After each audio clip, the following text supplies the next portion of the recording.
నమస్తే. Welcome to our channel. నేను పద్మిని. ప్రస్తుతంతో పాటు ప్రముఖ ఆధ్యాత్మికవేత్త, ఆస్ట్రోన్యూమరాలజిస్ట్, వేదిక్ వాస్తు స్పెషలిస్ట్, శ్రీ విద్య మరియు హనుమత్ ఉపాసకులు బ్రహ్మశ్రీ డాక్టర్ సిస్లా జయశంకర్ గారు మనతో పాటు ఉన్నారు. మాట్లాడదాం. సార్ నమస్తే సార్. ఉత్తరాభద్ర నక్షత్రం గురించి ఒక్కసారి మీ ద్వారా, అలాగే పాదాల వారీగా కూడా చెప్తున్నారు కాబట్టి ఏ ఏ పాదం వాళ్ళు ఎలా ఉంటారు, జీవితంలో ఖచ్చితంగా మార్చుకోవాల్సినటువంటి అంశాలు ఏంటి ఉత్తరాభద్ర వాళ్ళు, ఒకసారి మీ ద్వారా. ఉత్తరాభద్ర నక్షత్రానికి శనేశ్వరుడు అధిపతి. ఈ ఉత్తరాభద్ర నక్షత్రం వాళ్ళకు ఉండే కామన్ లక్షణాలు ఏంటంటే వక్త, మాటకారి, సుఖి, కంఫర్ట్ జోన్లో ఉంటాడు, సంతానపరుడు, శత్రువులు ఉందురు, ధార్మికుడు, పిరికివాడు. చూడండి ఎన్ని కాన్ఫ్లిక్ట్, ఎన్ని వేరియేషన్స్. లుబ్ధుడు, ధనమును నిల్వ చేయును, జాగ్రత్త పరులు, తమకు తెలిసిన విషయాన్ని ఎదుటివారికి అవకాశం ఇవ్వరు. వీళ్ళకి ఒక దాంట్లో ప్రావీణ్యం ఉంటే ఆ పని చేయడానికి ఇంకొక ఛాన్స్ ఇవ్వరు, వాళ్ళే చేస్తారు. సో వీళ్ళకి తెలియకపోతేనే అది ఎదుటి వాళ్ళకి వదిలేస్తారు, కానీ ఒకవేళ వీళ్ళకి దాని పట్ల నాలెడ్జ్ ఉంటే మటుకు వాళ్ళకి ఛాన్స్ ఇవ్వరు, వీళ్ళే చేసేస్తారు. రాణింపు అవకాశాలు అధికం, పరిస్థితులను తనకు అనుకూలంగా మలుచుకుంటంలో దిట్ట. మంచి క్వాలిటీస్. రాణింపు అవకాశాలు అధికం, సక్సెస్ అయ్యే అవకాశాలు చాలా ఎక్కువ ఉన్నాయి. పరిస్థితులు తమకు అనుకూలంగా మలుచుకోవడంలో దిట్ట, ఎటువంటి సిచ్యుయేషన్ అయినా వాళ్ళకు అనుకూలంగా మార్చుకుంటారు. ఒకటో పాదాన పుట్టిన వాళ్ళకి కోపము, చంచలత్వము, ఉదారుడు, సమయానుకూల ప్రతిస్పందనలు లేకపోవట. అంటే సిచ్యుయేషన్ బట్టి రియాక్ట్ అవ్వటం కొంచెం డిఫరెంట్గా ఉంటుంది, అది లేదు. సిచ్యుయేషన్ బట్టి రియాక్షన్ ఉండదు. రెండో పాదం వాళ్ళకి పగగలవాడు, దరిద్రుడు, తెలివిగలవాడు, అస్థిర చిత్తుడు, తెలివితేటలు ఉన్నప్పటికీ గుర్తింపు లేకపోవటపై అసంతృప్తి. ఇవన్నీ నేనేం చెప్పట్లేదు, పరాశర మహర్షి చెప్పిన విషయాలు. అంటే ఎవరైనా ఉత్తరాభద్ర నక్షత్రం వాళ్ళు మనసు నొచ్చుకొని ఇలా ఎందుకు చెప్పారు అనుకోవచ్చు.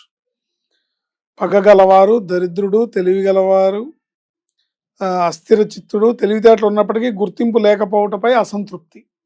నేను ఎంత చేసినా నాకు ఐడెంటిటీ రావట్లేదు, నాకు గుర్తింపు రావట్లేదు, నా పనికి తగిన గుర్తింపు రావట్లేదు, పనికి తగిన ప్రతిఫలం రావట్లేదు అని బాధ అనేది ఉంటుంది వాళ్ళకి.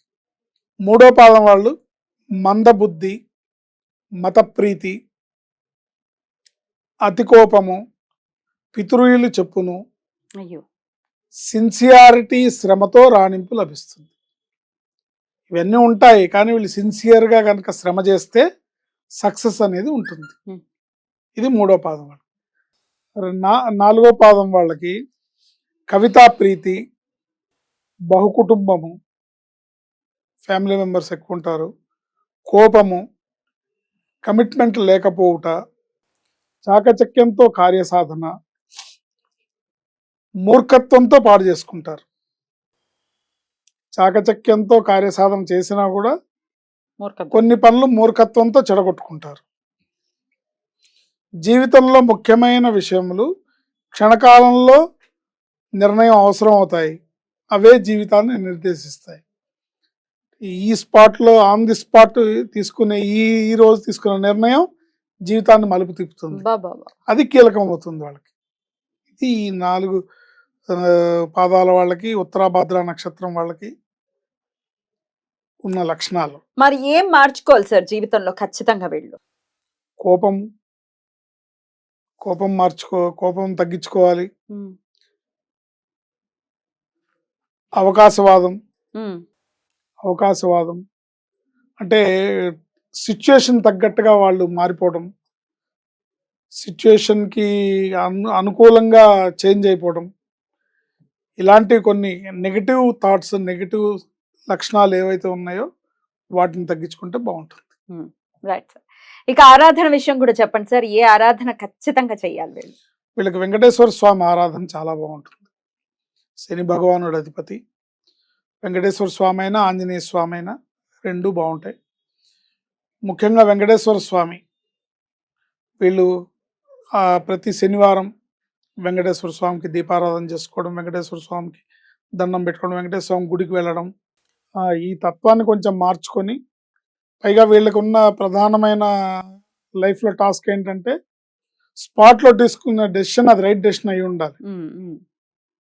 ఒకవేళ Wrong అయితే అది అంత రాంగ్ అయితే తలకిందులు ఇబ్బంది కూడా. పడతారు కాబట్టి దీనికి సంబంధించి ఆంజనేయ స్వామి ఆరాధన వీళ్ళకి ప్రత్యేకంగా ఉపయోగపడుతుంది. Hmm. కరెక్ట్ టైంలో కరెక్ట్ డెసిషన్ తీసుకోవడానికి ఉపయోగపడుతుంది. చాలా అవుతుంది.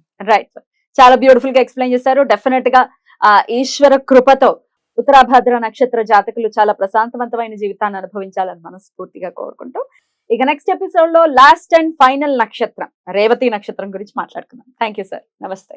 ఆయుష్మతి.